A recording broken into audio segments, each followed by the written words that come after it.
Queridos amigos, queridas amigas, boa noite. E estou aqui hoje porque eu estava pensando, eu vou começar uma nova série que seriam assim, pequenas observações de todo dia, atos do dia. O que seria esse atos do dia? Eu comecei a perceber que a gente, em vez de a gente ficar passivamente no nosso dia a dia, no carro, nas nossas andanças, a gente pode começar a fazer um exercício de observação e de dar significado às pequenas coisas. Nada de grandes coisas, pequenas coisas do cotidiano, emoções que te despertam, que é uma forma de você estar presente dentro de você mesmo a cada momento. Então eu vou começar com uma observação que eu tive há uns 2, 3 dias atrás. Eu estava no carro, ouvindo a minha música, sossegada. De repente, ao meu lado, assim, bem encostando, parou um caminhão, mas desses enormes, onde eu me senti uma formiguinha perto de um gigante. E esse caminhão enorme, grande, fazia um barulho, sabe? Eu percebi que como eu me senti frágil ao lado daquele caminhão grandão, despertou em mim uma certa fragilidade. E aí o caminhão foi andando e tal, eu fui andando e me observando, como às vezes você se intimida quando você está pequena perto de uma coisa muito grande ou de uma força maior que você, como pode ser te revelar uma fragilidade mesmo física e emocional. Aí foi andando um pouco lá para frente, quando é um pouco para frente, uns 2, 3 quarteirões para frente, eu olho e dentro do caminhão, quem guiava o caminhão era um rapaz frágil, magrinho, sabe? Frágil, não era um homão, era um cara frágil, até magrinho, pequenininho, franzino, vamos dizer assim, guiando aquele bruta caminhão. Aí eu comecei a pensar o seguinte, que quantas vezes a gente também, o nosso eu, quando a gente está frágil, por exemplo, aquilo me serviu, entendeu? Eu estou tentando fazer como paradoxo, como a gente pode fazer leituras em circunstâncias, pode ser muito rico. Aí eu comecei a pensar que quantas vezes, quando o egozinho está frágil, está fraco, seja na gente ou em outras pessoas, a pessoa faz uma camada, vamos dizer assim, um mecanismo protetor de força, de dureza, sabe, aquele tipo de poder assim, a pessoa se impor por uma força física, uma força às vezes não só física, econômica, e como isso às vezes está aliado de uma grande fragilidade do eu. O eu fica frágil, então ele se encapsula num poder assim protetor. Então pode ser como, por exemplo, se eu vou num lugar, eu estou meio tímida, então como eu vou me afirmar? Através às vezes de coisas materiais, através do meu tipo de carro, da minha voz, da maneira de falar, do meu olhar. Então sabe aquela coisa, eu subo no salto alto, eu mostro minha bolsa, meu poder, para não deixar aparecer a minha fragilidade. Então eu percebi nitidamente esse mecanismo que a gente faz e que a gente projeta também, porque quando eu vi o caminhãozão, nem naquela hora eu vi um grande caminhão e eu me senti pequenininha, eu não vi quem estava guiando o caminhão, para mim era um caminhão enorme, que me deixou com uma sensação de fragilidade. Quando eu vi um cara guiando o caminhão, até dei risada, o caminhão passou a ter outro teor para mim.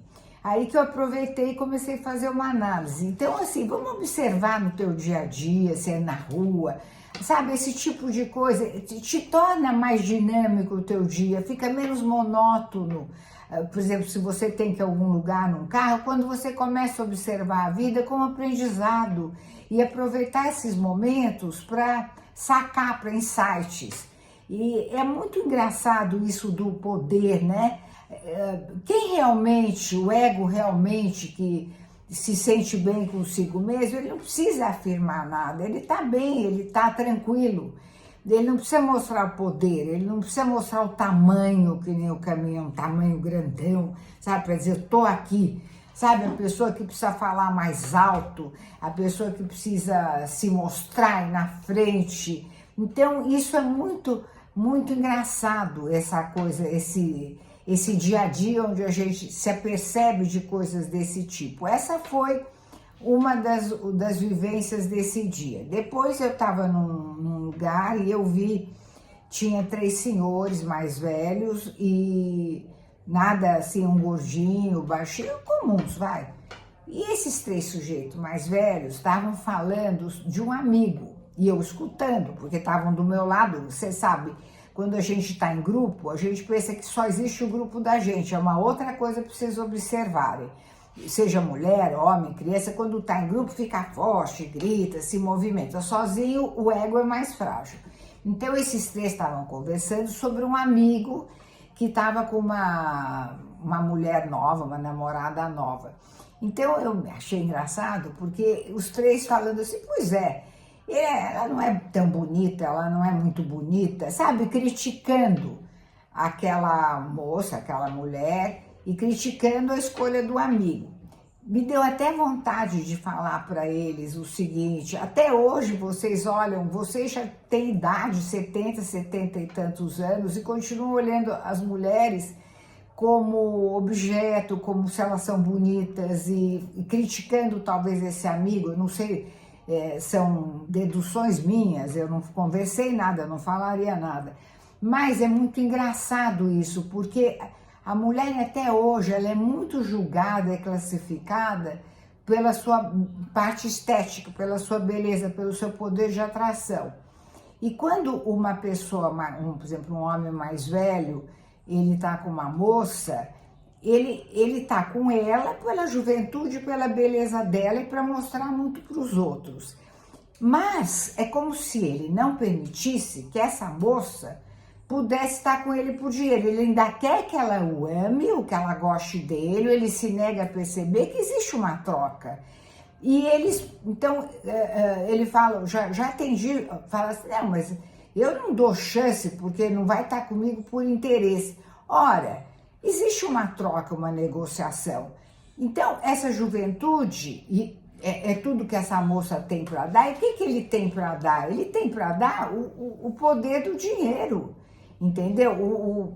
Uma troca entre o poder que ele tem, porque o que ele valoriza, não é que ele não tem outras coisas, o que ele valorizou sempre é isso. Então, ele querer que essa menina jovem ainda o ame desinteressadamente, realmente é uma certa visão meio, vamos dizer assim, meio infantil.